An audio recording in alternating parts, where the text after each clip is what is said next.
ಕರ್ನಾಟಕ ಎಕ್ಸ್‌ಪ್ರೆಸ್‌ಗೆ ಸ್ವಾಗತ. ನಾನು ಲಾವಣ್ಯ. ರಾಜ್ಯದಲ್ಲಿ 16 ಲಕ್ಷ ಜನರ ಪಿಂಚಣಿ ಸ್ಥಗಿತ, ವಿಧವಾ ವೇತನ, ವೃದ್ಧಾಪ್ಯ ಹಣ ಕೂಡ ಬಂದ್. ಸಿಎಂ ಡಿಕೆ ಶಿವಕುಮಾರ್ ಅನುಕು ಮತದಾನ, ಕಾಂಗ್ರೆಸ್ ಕ್ಯಾಂಪ್, ಬಿಜೆಪಿ ಉಚ್ಚಾಟಿತ ಶಾಸಕರು ಸೇರ್ಪಡೆ. ನಮಗೆ ಜೆಡಿಎಸ್ ಮತಗಳು ಬೇಕಾಗಿಲ್ಲ, ಅವಶ್ಯಕತೆನೂ ಇಲ್ಲ. ಸಚಿವ ಸ್ಥಾನ ಸಿಕ್ಕರೂ ಓಕೆ, ಸಿಗದೆ ಇದ್ರೂನು ಓಕೆ. ರಾಜ್ಯದ ಪ್ರಮುಖ ಸುದ್ದಿಗಳನ್ನ ನೋಡ್ತಾ ಹೋಗೋಣ. ಕೊನೆವರೆಗೂ ಮಿಸ್ ಮಾಡದೆ ನೋಡಿ. ಅದೇ ರೀತಿ ಕರ್ನಾಟಕ ಟಿವಿನ ಸಬ್ಸ್ಕ್ರೈಬ್ ಮಾಡ್ಕೊಳ್ಳಿ. ರಾಜ್ಯ ಸರ್ಕಾರದ ಗ್ಯಾರಂಟಿ ಯೋಜನೆಗಳ ಪರಿಷ್ಕರಣೆ ಚರ್ಚೆ ನಡುವೆ ಇದೀಗ ಪಿಂಚಣಿ ಯೋಜನೆ ಫಲಾನುಭವಿಗಳಿಗೆ ಆಘಾತಕಾರಿ ಮಾಹಿತಿ ಹೊರಬಿದ್ದಿದೆ.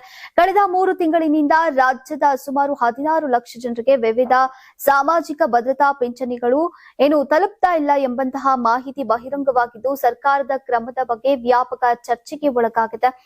ಈಗ ರಾಜ್ಯದಲ್ಲಿ ಒಟ್ಟು 82.71 ಲಕ್ಷ ಮಂದಿ ವಿವಿಧ ಪಿಂಚಣಿ ಯೋಜನೆಗಳ ಫಲಾನುಭವಿಗಳಾಗಿದ್ದು, ಈ ಪೈಕಿ ಸುಮಾರು 16 ಲಕ್ಷ ಜನರ ಪಿಂಚಣಿ ಪಾವತಿ ಈಗ ಸ್ಥಗಿತಗೊಂಡಿದೆ ಅಂತ ತಿಳಿದು ಬಂದಿದೆ. ವೃದ್ಧಾಪ್ಯ ವೇತನ, ವಿಧವಾ ವೇತನ, ಸಂಧ್ಯಾ ಸುರಕ್ಷಾ ಹಾಗೂ ಅಂಗವಿಕಲರ ಪಿಂಚಣಿ ಯೋಜನೆಗಳ ಫಲಾನುಭವಿಗಳು ಕೂಡ ಇದರಿಂದ ಸಂಕಷ್ಟಕ್ಕೆ ಸಿಲುಕಿದ್ದಾರೆ ಅಂತ ಹೇಳಲಾಗ್ತಾ ಇದೆ. 3 ತಿಂಗಳುಗಳಿಂದ ಪಿಂಚಣಿ ಹಣ ಜಮೆಯಾಗದ ಹಿನ್ನೆಲೆಯಲ್ಲಿ ವೃದ್ಧರು ಹಾಗೂ ಇತರ ಫಲಾನುಭವಿಗಳು ಕಚೇರಿಯಿಂದ ಕಚೇರಿಗೆ ಅಲೆದಾಡುವಂತಹ ಪರಿಸ್ಥಿತಿ ನಿರ್ಮಾಣವಾಗಿದೆ. ಮನೆ ಖರ್ಚು ಹಾಗೂ ಔಷಧಿಗಳ ಖರೀದಿಗೆ ಪಿಂಚಣಿಯನ್ನೇ ಅವಲಂಬಿಸಿದ್ದಂತಹ ಅನೇಕರು ತೀವ್ರ ತೊಂದರೆಯನ್ನ ಅನುಭವಿಸ್ತಾ ಇದ್ದಾರೆ. ಸರ್ಕಾರದ ಮಾಹಿತಿಯ ಪ್ರಕಾರ ಅರ್ಜಿ ಸಲ್ಲಿಸುವಾಗ ನೀಡಿದಂತಹ ವಿಳಾಸದಲ್ಲಿ ವಾಸವಿಲ್ಲದಿರುವುದು, ಆದಾಯ ಪ್ರಮಾಣ ಪತ್ರ ಸಲ್ಲಿಸದಿರುವುದು ಹಾಗೂ ಪರಿಶೀಲನೆ ವೇಳೆ ಅಗತ್ಯ ದಾಖಲೆಗಳನ್ನ ಒದಗಿಸದಿರುವುದು ಸೇರಿದಂತೆ ವಿವಿಧ ಕಾರಣಗಳಿಂದ ಪಿಂಚಣಿ ಸ್ಥಗಿತಗೊಳಿಸಲಾಗಿದೆ. ವಿಧಾನ ಪರಿಷತ್ ಚುನಾವಣೆಯಲ್ಲಿ ತನ್ನ ಎಲ್ಲಾ ಅಭ್ಯರ್ಥಿಗಳ ಗೆಲುವು ಖಚಿತಪಡಿಸಿಕೊಳ್ಳೋಕೆ ಈಗ ಕಾಂಗ್ರೆಸ್ ಪಕ್ಷ ವಿಶೇಷ ತಂತ್ರವನ್ನ ರೂಪಿಸಿದ್ದು, ಅನುಕು ಮತದಾನದ ಕುರಿತು ಈಗ ಶಾಸಕರಿಗೆ ವಿಶೇಷ ತರಬೇತಿಯನ್ನ ನೀಡಿದೆ. ಮುಖ್ಯಮಂತ್ರಿ ಡಿಕೆ ಶಿವಕುಮಾರ್ ಅವರ ಸಮ್ಮುಖದಲ್ಲಿ ನಡೆದಂತಹ ಸಭೆಯಲ್ಲಿ ಮತದಾನದ ಸಂಪೂರ್ಣ ಪ್ರಕ್ರಿಯೆಯನ್ನ ಶಾಸಕರಿಗೆ ವಿವರಿಸಲಾಗಿದ್ದು, ಯಾವುದೇ ಮತ ಅಸಿಂಧುವಾಗದಂತೆ ಎಚ್ಚರಿಕೆ ವಹಿಸೋಕೆ ಸೂಚಿಸಲಾಗಿದೆ. ಕಾಂಗ್ರೆಸ್ ಕಣಕ್ಕಿಳಿಸಿರುವಂತಹ 5 ಅಭ್ಯರ್ಥಿಗಳ ಗೆಲುವಿನ ಲೆಕ್ಕಾಚಾರದ ಆಧಾರದ ಮೇಲೆ ಶಾಸಕರನ್ನ ಪ್ರತ್ಯೇಕವಾಗಿ ವರ್ಗೀಕರಿಸಲಾಗಿದೆ. ಪ್ರತಿ ಅಭ್ಯರ್ಥಿಗೆ ಅಗತ್ಯವಿರುವಂತಹ ಮತಗಳನ್ನ ಖಚಿತಪಡಿಸಿಕೊಳ್ಳೋಕೆ ಶಾಸಕರ ಪ್ರತ್ಯೇಕ ಪಟ್ಟಿಯನ್ನ ಸಿದ್ಧಪಡಿಸಲಾಗಿದೆ. ಮೂಲಗಳ ಪ್ರಕಾರ ಒಬ್ಬ ಅಭ್ಯರ್ಥಿಗೆ ಸುಮಾರು 28 ಶಾಸಕರ ಮತಗಳು ಸಿಗುವಂತೆ ಲೆಕ್ಕಾಚಾರವನ್ನ ರೂಪಿಸಲಾಗಿದ್ದು, ಈಗ ಮತಗಳ ಹಂಚಿಕೆಯಲ್ಲಿ ಯಾವುದೇ ಗೊಂದಲ ಉಂಟಾಗದಂತೆ ಪಕ್ಷದ ನಾಯಕರು ನಿಗಾ ವಹಿಸಿದ್ದಾರೆ. ಇನ್ನು ಶಾಸಕರಿಗೆ ಕಟ್ಟುನಿಟ್ಟಿನ ಯೋಜನೆಯನ್ನ ನೀಡಲಾಗಿದೆ. ಮತಪತ್ರದಲ್ಲಿ ಯಾವ ರೀತಿ ಆದ್ಯತೆ ಗುರುತಿಸಬೇಕು, ಯಾವ ತಪ್ಪುಗಳನ್ನ ಮಾಡಬಾರದು ಹಾಗೂ ಮತದಾನದ ವೇಳೆ ಪಾಲಿಸಬೇಕಾದಂತಹ ನಿಯಮಗಳ ಬಗ್ಗೆ ವಿವರವಾದಂತಹ ಮಾಹಿತಿಯನ್ನ ನೀಡಲಾಗಿದೆ. ಪ್ರತಿ ಶಾಸಕರ ಮತವೂ ಕೂಡ ಪಕ್ಷದ ಲೆಕ್ಕಾಚಾರದಂತೆ ಚಲಾವಣೆಯಾಗುವಂತೆ ಈಗ ನಾಯಕರು ನಿರಂತರ ಸಮನ್ವಯ ಸಭೆಗಳನ್ನ ನಡೆಸುತ್ತಿದ್ದಾರೆ.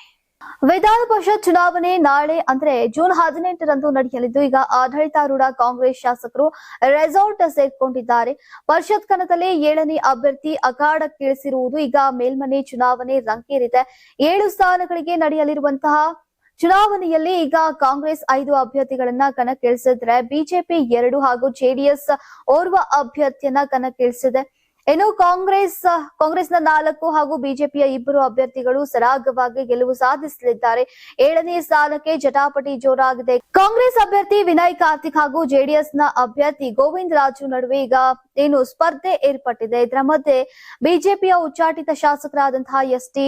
ಸೋಮಶೇಖರ್ ಹಾಗೂ ಶಿವರಾಮ್ ಹೆಬ್ಬಾರ್ ಅವರು ಕಾಂಗ್ರೆಸ್ ಪಾಳ್ಯದಲ್ಲಿ ಗುರುತಿಸಿಕೊಂಡಿರುವುದು ಸಂಚಲನಕ್ಕೆ ಕಾರಣವಾಗಿದೆ. 7ನೇ ಅಭ್ಯರ್ಥಿಯನ್ನ ಗೆಲ್ಲಿಸಿಕೊಳ್ಳೋಕೆ ಈಗ ಕಾಂಗ್ರೆಸ್ ಇನ್ನಿಲ್ಲದ ಕಸರತ್ತನ್ನ ನಡೆಸಿದ್ದು, ಕೆಲ ಜೆಡಿಎಸ್ ಹಾಗೂ ಬಿಜೆಪಿಯಿಂದ ಗೆದ್ದಿರುವಂತಹ ಶಾಸಕರನ್ನ ಸೆಳೆಯುವಂತಹ ಯತ್ನ ನಡೆದಿದೆ. ಈಗ ಇದರ ನಡುವೆ ಬಿಜೆಪಿಯ 2 ಉಚ್ಚಾಟಿತ ಶಾಸಕರು ಕಾಂಗ್ರೆಸ್ ಶಾಸಕರಿರುವಂತಹ ವಂಡರ್ಲಾ ರೆಸಾರ್ಟ್ ನಲ್ಲಿ ಕಾಣಿಸಿಕೊಂಡಿದ್ದಾರೆ.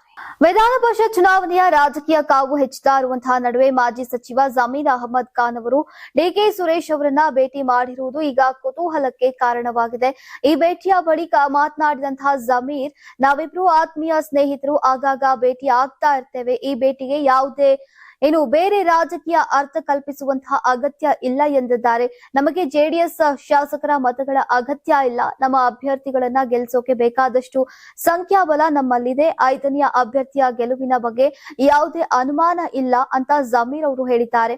ಇನ್ನು ವಿಧಾನ ಪರಿಷತ್ನ 8 ಸ್ಥಾನಗಳಿಗೆ ನಡೀತಾ ಇರುವಂತಹ ಚುನಾವಣೆಯಲ್ಲಿ ಈಗ ಕಾಂಗ್ರೆಸ್ 4 ಸ್ಥಾನಗಳನ್ನ ಸುಲಭವಾಗಿ ಗೆಲ್ಲುವಂತಹ ಸ್ಥಿತಿಯಲ್ಲಿದ್ದು 5ನೇ ಅಭ್ಯರ್ಥಿಯನ್ನ ಗೆಲ್ಲಿಸುವ ನಿಟ್ಟಿನಲ್ಲಿ ಈಗ ವಿಶೇಷ ರಣತಂತ್ರವನ್ನ ರೂಪಿಸಿದೆ. ಬಿಜೆಪಿ 2 ಸ್ಥಾನಗಳನ್ನ ಪಡೆಯುವಂತಹ ಸಾಧ್ಯತೆ ಹೆಚ್ಚಿದೆ ಅಂತ ಹೇಳಲಾಗ್ತಾ ಇದೆ.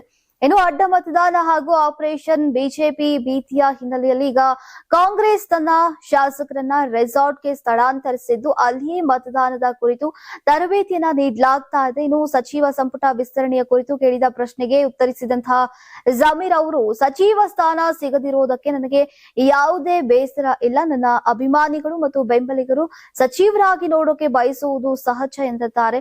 ಮೊದಲ ಪಟ್ಟಿಯಲ್ಲಿ ನನ್ನ ಹೆಸರು ಇರತ್ತೆ ಎಂಬ ನಿರೀಕ್ಷೆ ಇತ್ತು. ಈಗ 2ನೇ ಪಟ್ಟಿಯಲ್ಲಿ ಅವಕಾಶ ಸಿಗಬಹುದು ಎಂಬ ನಿರೀಕ್ಷೆ ಇದೆ. ಒಂದು ವೇಳೆ 2ನೇ ಪಟ್ಟಿಯಲ್ಲೂ ಕೂಡ ಹೆಸರು ಬರ್ತಿದ್ರು ನಾನು ಬೇಸರ ಮಾಡಿಕೊಳ್ಳೋದಿಲ್ಲ ಅಂತ ಹೇಳಿದ್ದಾರೆ. ನನ್ನ 40 ವರ್ಷಗಳ ಸಾರ್ವಜನಿಕ ಜೀವನದಲ್ಲಿ ಸಂವಿಧಾನ ಹಾಗೂ ಬಾಬಾ ಸಾಹೇಬ್ ಅವರ ತತ್ವಗಳನ್ನ ಅನುಸರಿಸಿಕೊಂಡು ರಾಜಕೀಯದಲ್ಲಿ ತೊಡಗಿಸಿಕೊಂಡಿರುವಂತಹ ನಾನು ಈಗ ನನ್ನ ವಿರುದ್ಧ ಮಾಡಲಾಗ್ತಾ ಇರುವಂತಹ ಆಧಾರರಹಿತ ಆರೋಪಗಳನ್ನ ನೋಡಿ ನಗು ಬರ್ತಾ ಇದೆ ಅಂತ ಮಾಜಿ ಸಚಿವ ಡಾಕ್ಟರ್ ಎಚ್.ಸಿ. ಮಹದೇವಪ್ಪ ಅವರು ಸೋಷಿಯಲ್ ಮೀಡಿಯಾ ಮೂಲಕ ಪ್ರತಿಕ್ರಿಯಿಸಿದ್ದಾರೆ. ವಾಸ್ತವವಾಗಿ ಸಚಿವ ಸಂಪುಟ ವಿಸ್ತರಣೆಯ ಸಂದರ್ಭದಲ್ಲೇ ಈ ಆರೋಪಗಳನ್ನ ಮಾಡಲಾಗ್ತಾ ಇರುವಂತಹ ಹಿಂದಿನ ಉದ್ದೇಶ ಎಷ್ಟು ಸ್ಪಷ್ಟವಾಗಿದೆ ಅಂದ್ರೆ ಅದನ್ನ ಸಣ್ಣ ಮಕ್ಕಳು ಕೂಡ ಅರ್ಥ ಮಾಡಿಕೊಳ್ಳಬಲ್ಲರು. ಆದ್ದರಿಂದ ಈ ಆರೋಪಗಳ ಸ್ವರೂಪ ಮತ್ತು ಅವುಗಳ ಹಿಂದಿರುವಂತಹ ಕಾರಣಗಳನ್ನ ಎಲ್ಲರೂ ಕೂಡ ಅರ್ಥ ಮಾಡ್ಕೊಳ್ಬೇಕು. ಸಾರ್ವಜನಿಕ ಜೀವನದಲ್ಲಿರುವಂತಹ ಯಾರು ಸಹ ಏನು ಪರಿಶೀಲನೆಗೆ ಹೊರತಾಗಿಲ್ಲ ಅನ್ನೋದು ನನಗೂ ತಿಳಿದಿದೆ. ಆದರೆ ದುರುದ್ದೇಶಪೂರಿತ ಪ್ರಚಾರ, ಸುಳ್ಳು ಆರೋಪಗಳು, ಅಸಹಿಷ್ಣುತೆ ಮತ್ತು ಷಡ್ಯಂತ್ರಗಳಿಗೆ ಯಾವುದೇ ಅವಕಾಶ ಇರಬಾರದು. ಬಾಬಾ ಸಾಹೇಬರ ತತ್ವಗಳನ್ನ ಅನುಸರಿಸುವವನಾಗಿ ನಾನು ಅವರ ಸಿದ್ಧಾಂತವೇ ನನ್ನ ಮಾದರಿಯಾಗಿದ್ದು ಈಗ ಯಾರನ್ನಾದ್ರೂ ಕೂಡ ದ್ವೇಷಿಸುವುದು ನನಗೆ ಸಾಧ್ಯವಿಲ್ಲ. ಕಾಂಗ್ರೆಸ್ ಸರ್ಕಾರದಲ್ಲಿ ನಾನು 2 ಬಾರಿ ಸಚಿವನಾಗಿ ಸೇವೆ ಸಲ್ಲಿಸಿದಂತಹ ಅವಧಿಯಲ್ಲಿ ಜನರಿಗೆ ಅವಕಾಶಗಳನ್ನ ಒದಗಿಸುವ ಮೂಲಕ ಪಕ್ಷಕ್ಕೆ ಗೌರವ ತರುವ ಕೆಲಸವನ್ನ ಮಾಡಿದ್ದೇನೆ ಎಂದಿದ್ದಾರೆ. ಜೆಡಿಎಸ್ ಪಾಳೆಯದಲ್ಲಿ ಅಸಮಾಧಾನ ಹೆಚ್ಚುತ್ತಾ ಇದೆ ಎಂಬಂತಹ ಸುಳಿವಿನ ನಡುವೆ ಈಗ ಕಾಂಗ್ರೆಸ್ ಶಾಸಕ ಪ್ರದೀಪ್ ಈಶ್ವರ್ ಅವರು ಮಹತ್ವದ ಹೇಳಿಕೆಯನ್ನ ನೀಡಿದ್ದಾರೆ. ಜೆಡಿಎಸ್ ನಾಯಕ ಹಾಗೂ ಕೇಂದ್ರ ಸಚಿವ ಎಚ್.ಡಿ. ಕುಮಾರಸ್ವಾಮಿ ಅವರ ಪಾಳೆಯದಲ್ಲಿರುವಂತಹ ಹಲವು ಪ್ರಮುಖ ನಾಯಕರು ಮತ್ತು ಶಾಸಕರು ಕಾಂಗ್ರೆಸ್ ಸಂಪರ್ಕದಲ್ಲಿದ್ದು ಶೀಘ್ರದಲ್ಲೇ ಪಕ್ಷ ಸೇರ್ಪಡೆಗೊಳ್ಳಲಿದ್ದಾರೆ ಅಂತ ಅವರು ಹೇಳಿದ್ದಾರೆ. ಬೆಂಗಳೂರಿನಲ್ಲಿ ಮಾತನಾಡಿದಂತಹ ಪ್ರದೀಪ್ ಈಶ್ವರ್ ಅವರು ರಾಜಕೀಯವಾಗಿ ಕಾಂಗ್ರೆಸ್ಗೆ ಯಾರ ಮೇಲೂ ಕೂಡ ಭಯ ಇಲ್ಲ.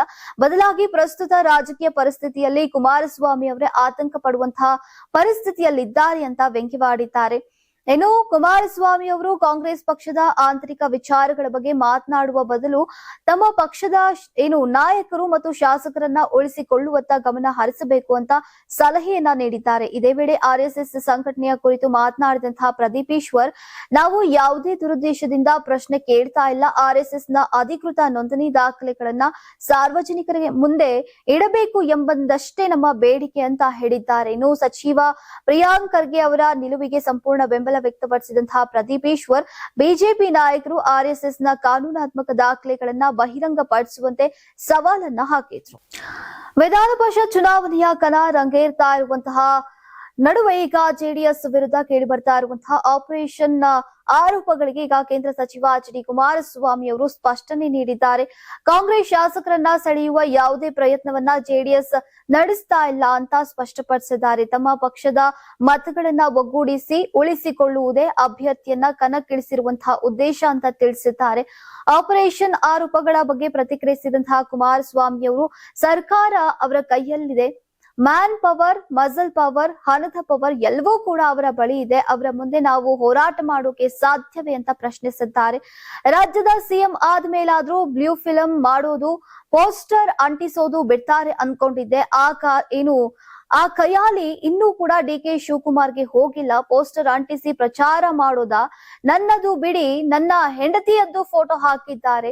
100 ಎಕರೆ ಅಂತ ಪೋಸ್ಟರ್ ಅಂತ ನಂದು ನಿಖಿಲ್ ಫೋಟೋ ಹಾಕಿದ್ದಾರೆ. 46 ಎಕರೆ 40 ವರ್ಷದ ಹಿಂದೆ ಕಷ್ಟಪಟ್ಟು ಖರೀದಿ ಮಾಡಿರುವಂತಹ ಜಮೀನು. ಅದು ಬಿಟ್ಟು ನನ್ನ ಹೆಸರಿನಲ್ಲಿ ಯಾವ ಜಮೀನಿದೆ? 100 ಎಕರೆ ಅಂತ ಪೋಸ್ಟರ್ ಹಾಕಿದ್ದಾರೆ. ಅನಿತಾ ಕುಮಾರಸ್ವಾಮಿ ಅವರು 36 ರಿಂದ 37 ಎಕರೆ ತೆಗೆದುಕೊಂಡಿದ್ದಾರೆ. ಅದು ಖರೀದಿ ಮಾಡಿರೋದು. ಖರೀದಿ ಮಾಡಿರೋದನ್ನ ಯಾವನೋ ಹೆಸರಿನಲ್ಲಿ ಪೋಸ್ಟರ್ ಹಾಕಿ ಕೊಡಿ ಅಂದ್ರೆ ಹೇಗೆ ಅಂತ ಪ್ರಶ್ನಿಸಿದ್ರು.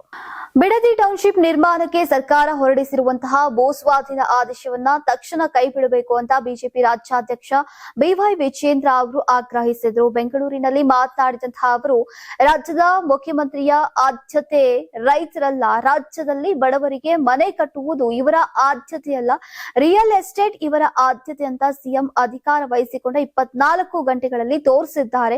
ಬಿಡದಿಯಲ್ಲಿ ಬಲವಂತವಾಗಿ ರೈತರಿಂದ ಸರ್ಕಾರ ಜಮೀನು ಕಸಿಯುವಂತಹ ಕೆಲಸ ಮಾಡ್ತಾ ಇದೆ. ಬಿಡದಿಯಲ್ಲಿ ರೈತರ ಜಮೀನು ಕಸಿದುಕೊಳ್ಳುವುದನ್ನ ಬಿಜೆಪಿ ವಿರೋಧಿಸುತ್ತೆ ಅಂತ ಹೇಳಿದ್ದಾರೆ.